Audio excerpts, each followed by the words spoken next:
Okay, what's up guys? Another video. Today we are going to be talking about conducting diplomacy on a global scale. Okay, so conducting diplomacy on an international scale. Now the reason this is important is because every country needs good trade deals and every culture conducts diplomacy in different ways. Um, Different cultures, different forms of diplomacy, okay? So, when you're in, let's pretend you're a politician or pretend you're a global world leader, um, obviously you're going to conduct diplomacy differently in different countries, that's just common sense. So, obviously in Western Europe, you're going to go for the more, pish posh, when you're visiting Merkel or Macron or something, you're just gonna go very pish posh, prim proper, neatly dressed, just a bit of small talk, just be all polite, to all these European Union leaders, um, and you just say stuff like, that's a nice China set, and they'll be like, oh yeah, my wife got it when she was in Paris on holiday, and all that sort of things, and that sort of diplomacy, that prim, proper diplomacy, that is what gets good deals in European politics. However, there is a problem. A lot of people think Western European diplomacy is global diplomacy. So then when they go into the East Asian theatre, they do that and then they look weak. So because in countries like China, India, Korea, Japan, these cultures are very cultures of status and honour and pride. So if you went in there and did that whole pish posh Western European style of diplomacy, you would just be looked down upon as being weak. So when you go into the East Asian theatre or the South Asian theatre, they're more business orientated. You go there, you sit down in the negotiating table, and you talk business, and you talk nothing but business. That's what Trump is actually really good at. Obama used to go everywhere conducting Western European style politics everywhere, and although I am a fan of Obama, I do understand why it didn't make him look weak. So Trump did that with Korea and he got his deal, which was good. However, he's doing the Middle East all wrong, like threatening Iran and all that. The Middle East diplomacy in the Middle East is these are very sensitive hotbeds, they're very sensitive about their religion. Islam, Judaism, Iran, Israel, they're very sensitive about their religion, very sensitive about their culture. You have to be a bit more respectful.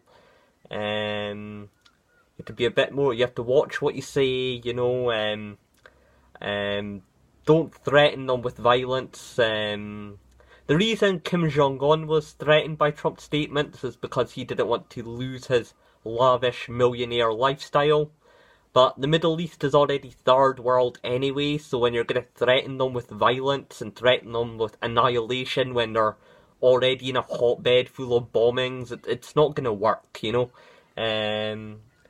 So with the Middle East, you want to deal with the Middle East situation in a more cool-headed way, not in a violent way, because they're not going to take violence seriously, or they're not going to fear violence because they're already in a violent hotbed, so you threatening violence on them isn't going to scare them at all, because what have they got to lose?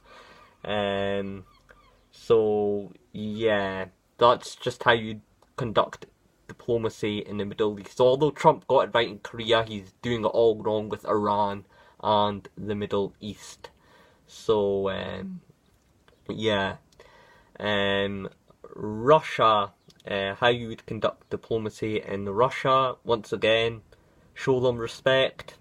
Biggest country in the world, nuclear power, got quite a lot of influence in the world. Not as much as it used to, but it still has.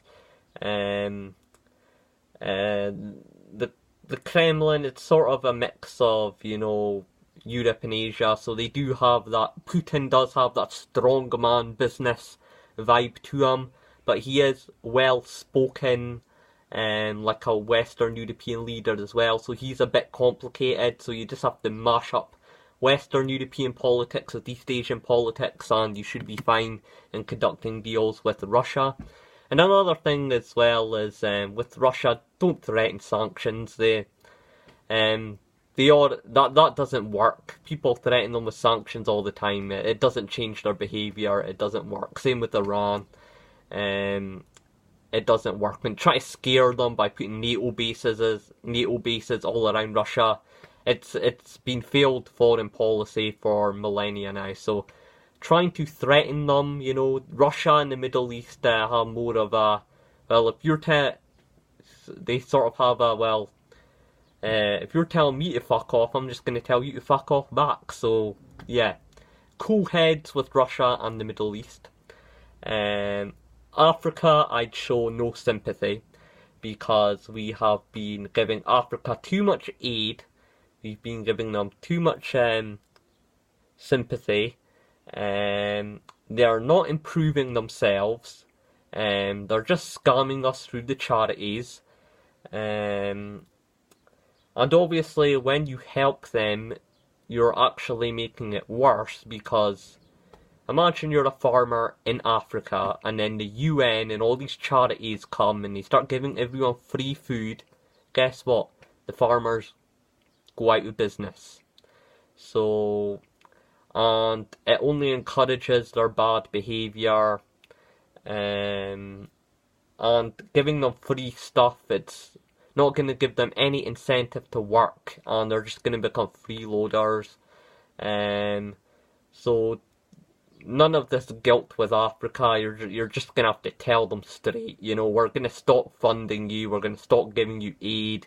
We're going to stop with you taking advantage of scamming us with the charities, because we've been doing it for ages now, and it's not working, and we actually think you're scamming us. So I would cut all aid with Africa, and I would get quite tough for them. And obviously there's nothing they can do about it, because they don't have a strong enough army.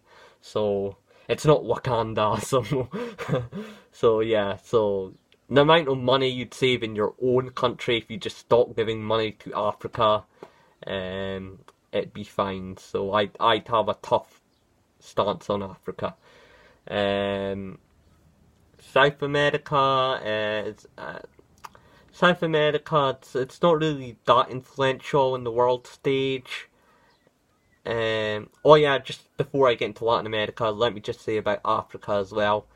Then in Africa, everyone just leaves. All the smart people there who are smart then leaves to go to Western Europe and America, and it just causes this huge brain drain, and then it means the worst people run the country, making it even more into a shithole.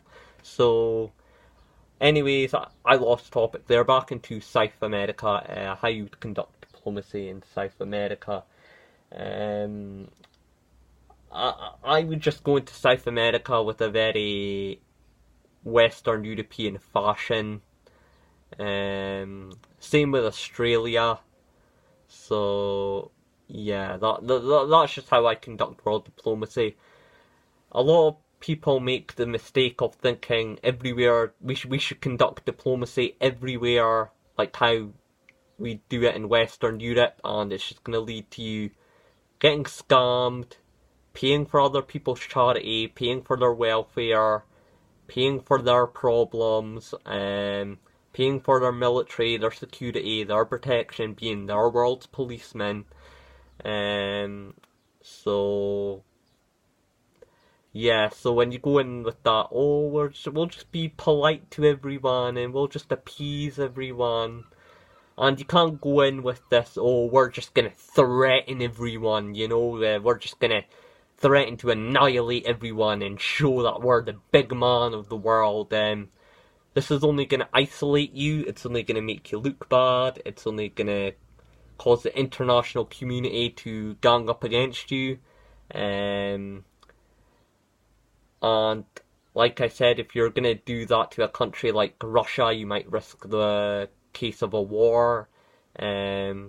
Or you're just gonna like push other countries away, in which are not gonna listen, and they're just gonna say fuck you anyway. We're gonna do what we want with Iran and Russia, and obviously with your neighbours, Trump is making a very bad mistake here. Always have good relations with your neighbours, because every country is going to have villains that will try to exploit infighting in your neighbourhood. So the only way to prevent that is to have a strong foothold within your neighbourhood. And this is good with NAFTA and trying to build up economic alliances. So when that boogeyman does try to come and create divide and rule into your region, because you're economically tied together anyway through trade deals, your neighbours aren't going to turn on you. And another thing with pissing off your neighbours, it then means that you have to build. It then means you become a military economy. It then means that you have to, out of paranoia and fear that your neighbours is going to invade you because you pissed them off, that you spend all this money that should go into healthcare, infrastructure, sewage, sanitation, infrastructural management. It all gets blasted on putting military barracks on the borders because you're afraid your neighbour's about to attack you. It's a bit like the Korean Peninsula scenario, and all that money gets wasted into a military budget when it should go into other aspects of the economy. So always gain good control in your neighbourhood, basically. So don't isolate your neighbours or push them away, because it'll just make it easier for outside forces to exploit that. So, and you can't afford to fight your neighbours and then fight the boogeyman at the same time. You're just gonna get encircled, two-front war like Nazi Germany. So, and you're eventually gonna get swallowed up in the end. So, this is just how this is how I, as a leader, would conduct world diplomacy. So, I don't know how you do it, this is just how I do it. So, yeah. Anyway, see you in the next one.